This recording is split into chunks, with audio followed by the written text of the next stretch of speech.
Well, I think a message of very strong support for Gibraltar in a post-Brexit environment, working with the UK is the top priority.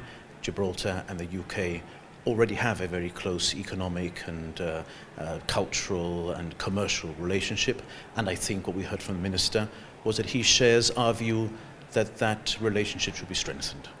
Would you say one of the more important points made by the Minister was on the issue of trade agreements, that mechanisms are now in place with the UK and Gibraltar governments to move forward with this? Yes, absolutely. He highlighted a number of important priorities. One was trade. We're very keen to make sure that Gibraltar is part of whatever arrangements the UK negotiates for itself in the new world order it's moving into, and it was very reassuring to hear the Minister confirm that he accepts Gibraltar will be involved in that process and should benefit from those new mechanisms. Well, the Minister's message focusing on reassurance with regards to sovereignty and trade agreements when it comes to Gibraltar, but is this something that you trust? Well, you know, Gibraltarians are not unfamiliar with the fact that we have a lot of reassurances, but sometimes because we're small, our interests have been sacrificed on the altar of wider priorities. Look, I think all the message we're getting from the UK is very positive.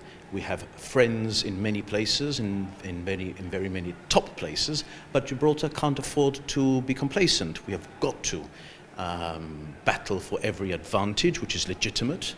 We've got to avoid creating Gibraltar fatigue. We don't want to bore our friends to the extent that they simply get tired of listening to Gibraltar. But we have strong assurances, but we can't just take them for granted. We've got to make sure the goals are scored and that we actually get the outcomes that the UK is promising we will have. We also heard how the UK government is now considering the double taxation agreement, something that the Gibraltar government has proposed for some time. So I imagine something you welcome? Indeed, we have long been frustrated at the fact that Gibraltar hasn't got what we call a double tax treaty with the UK. Many other similar places have them, and we have always been hard done by virtue of the fact that we don't have a DTA.